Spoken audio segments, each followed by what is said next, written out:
Bonjour à tous, aujourd'hui revue liquide et aujourd'hui on va aux États-Unis pour découvrir la marque Mad Murdock dont on a déjà parlé il y a quelques temps.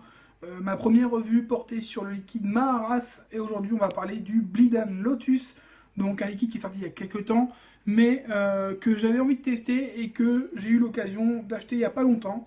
Donc on va tester ce liquide ensemble, un liquide un peu plus exotique mais toujours dans la même recette. Cette recette très spécifique de chez Mad Murdock qui plaît ou qui déplaît. Donc ce liquide est présenté dans une bouteille de 30 ml en verre, voilà, sans pipette, on n'a pas de bouchon de sécurité en flanc. On est encore sur les anciens packaging américains qui devraient plus trop exister d'ici quelques temps. Je pense que là ils écoulent encore leur bouteille. Je ne sais même pas si la marque continue à en produire en fait, à vrai dire. Là ils sont vendus par vapingwatch.com, c'est leur fournisseur habituel depuis déjà des années. Et donc ce liquide, j'ai pas le taux, mais on est sur à mon avis un 50-50, puisque le Maharas, le Radiator Fluid était un 50-50, donc là je pense que ça va pas changer. Au niveau de la couleur du liquide, on est sur un liquide plutôt transparent, légèrement jaune. Au niveau de l'odeur, ça sent assez fort. On est sur un vrai cocktail de fruits, mais qui va avoir un côté agrume assez puissant. Donc on va tester ça, c'est parti pour le Bleed and Lotus.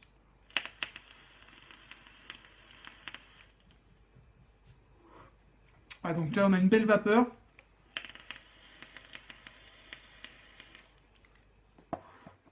Hit assez correct, hein, on est en 3 mg, donc je ne suis pas forcément agressé par le hit. On est sur un liquide qui mélange un cocktail de fruits avec un goût assez particulier. On a l'impression un peu d'avoir un punch. On va avoir un côté agrume et un côté acide assez important sur ce liquide là, un peu comme sur le Maharas d'ailleurs, donc qui fait un peu donc son originalité au final, hein, parce qu'on a beaucoup de liquides, cocktail de fruits, fruits exotiques, et là on va vraiment avoir cette particularité d'avoir quelque chose d'assez acide et acidulé, je dirais même.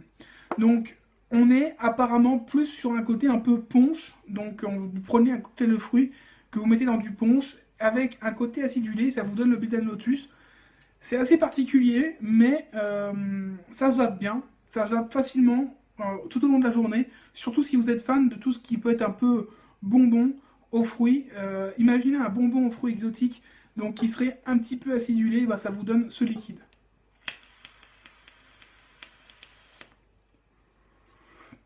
Voilà, donc un liquide qui reste encore disponible en France, hein, tout comme le Maharas et le Radiator Fluid, donc un des premiers liquides à base d'absinthe, très très fort, liquide de couleur vert, qui avait fait beaucoup polémique. Maintenant il y en a plein de liquides de cette couleur là, mais c'est un des premiers liquides de cette couleur qui est apparu.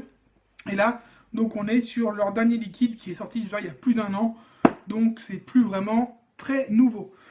Au niveau des tarifs, vous retrouverez donc ce liquide en bouteille de 30 ml pour le prix de 25 €, donc c'est pas donné, mais on est sur des liquides qui sont quand même assez compliqués à avoir et à commander même aux États-Unis. Donc si ça vous dit de le tester, n'hésitez pas, vous ne serez pas déçus si vous aimez donc les caractéristiques que je vous ai données.